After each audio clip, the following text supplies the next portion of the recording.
curious, they're going to want to hear it. So, uh, going back to what you had to say, to me, it's just one of those things where, going into the conversation that we're having now, I didn't want to give it any credence, any credit, but it seems like the information is coming out gradually, and I think it'll only get uglier heading into the combine. But thank you for keeping me ahead of the curve because at least I have a little bit of inside information.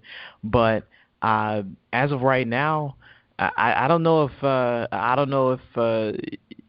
this is the best guy for the job. I mean, obviously right now he's my number three quarterback, probably moving down regardless of this because of I don't know if he'll test extremely well, but uh Josh, I don't, I've got doubts now. I don't like to give a lot of credence and time to these types of things, but when this type of information comes out, I got to give it serious consideration. So, we'll see. But I'm disheartened by this. As a person who has been a guy who pounds the table for the Big Ten, I'm very disappointed. I agree, and like I said, it's not a bash session for this kid. It's if anything, hopefully this opens his eyes to realize, shit, I'm gonna be the face of a franchise here in a couple months. I need to do one of two things. I either need to change my attitude or I need to make sure that I'm putting on a public face because as we mentioned before, Montel, and I even talked about it with my old man. Everybody remembers Ryan Leaf. He didn't have any problems in college. And the biggest douche in the pros that nobody wanted to block for him, and nobody wanted to sign him when he got done with Kansas City or with San Diego. He went straight to Canada and then got out of the league. So I do not want to be that guy that's hounding this kid, but at the same time, let's just hope that it is a eye-opening experience for him and that he can learn some things heading into the combine. I hope so, because from But this point that's on, not all it's we're going kind to of a talk about. PR deal. Oh, this is a huge PR deal. Like I said, he's already scrambling. He's going to be wondering what's on. Heading into the combine because, like I said, you're just licking at the chops to be able to shoot him and figure out exactly what is going on. The one thing that we need to continue to talk about, though, we talk about guys who have a character concern, all right? But, Montel, we see this every year. We can put a finger on a player who is concerned and turned it around. Who's the one guy that everybody comes to mind? Well, in my opinion, it was Janoris Jenkins a couple of years ago. So, Montel, here's my question to you. Is Noah Spence going to be the next Janoris Jenkins? Whew. From an athletic standpoint, that comp might be a little bit more accurate than some people feel comfortable admitting. But from a attitude, from a personality standpoint, you might have some credence there too. All I can tell you about Noah Spence is it's going to be about staying clean. We know that he's been called for violations in the past. Marijuana's, I believe, the reason why he was booted from Ohio State University. So at this point, it's kind of like, what did you learn? Are you a different person now? On top of it, athletically, can you be productive? Because his numbers are good, but this guy played for Ohio State, Josh.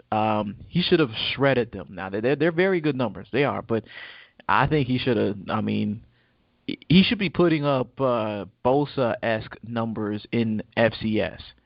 You know, he didn't. Yeah. So I think he's got to impress at the combine, not just in the interview, but on the practice field as well when he does his tests and all that. So Yeah.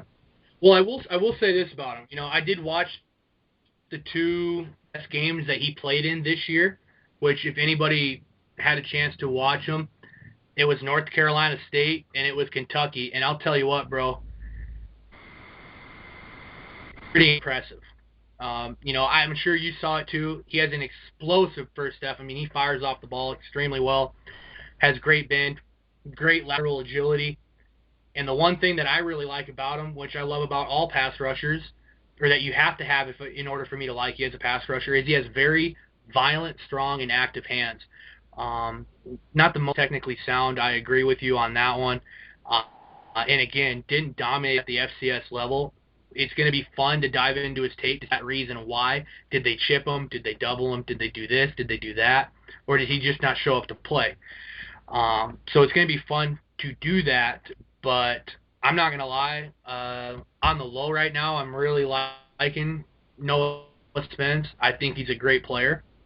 And it's going to be fun to watch this throughout the process. As we know, he's going to the Senior Bowl. That's going to be a big test for him. We're going to see just how he matches up with some of these top talent guys that have been standing out in the FCS or the FBS, for the last 2, 3, some of them maybe even the last 4 years. But there's one last thing real quick that we got to talk about before we take our mid break, and of course, Montel, that's the Heisman. And I've been rambling a lot, so I'm going to toss this over to you.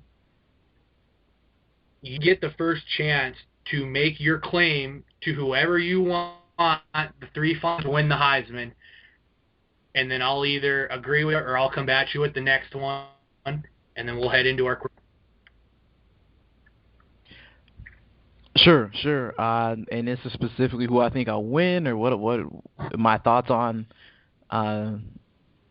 who's going, or what's the specific question? This is the last. Yeah, this is the last time that we all get a chance to really make a strong case for a player. So make your case as to who wants to win. Sure. I got to give it to Derrick Henry, Josh. 90 carries the past 2 games. Nearly 400 yards the past 2 games. I get it. Christian McCaffrey's good. He's great. He's set records. He's gotten all-purpose yards. He's had a phenomenal college season. But I look at what Derrick Henry means to that team in the wake of the Kenyon Drake injury. The fact that Jacob Coker is bad. Now Kevin Hogan, he's bad too. But Jacob Coker, he's just not. They just offensively they don't rely on him at all to make plays that a senior quarterback should make. And to be honest, at least Kevin Hogan gets some freedom, and they trust him a little more. We've all talked about his ability as a runner, the talent he has, but the fact that he's getting such a heavy workload, he's getting a host of important carries in the SEC in games that matter, and he also is on a team that's competing for the national title still. I think that's worth mentioning. So I think those factors are what put Henry in the conversation, how heavy he's been used over the last couple of weeks, how he's held up, and the fact that he's gotten maybe carries of more importance. I completely agree. Montel, I'll be honest with you right now, that's probably the most valid argument I've heard for why Derrick Henry should win the Heisman. All right, so everybody out there in Draft Nation, go ahead and grab a notebook and paper because I'm about to give you guys some notes as to why Christian McCaffrey should win the Heisman. All right, so here we go. The Heisman Award, we've talked about this, again, Montel, hundred thousands of times. If it becomes repeating, the word in itself with the Heisman is synonymous with the most outstanding player. Now, I'm not going to lie.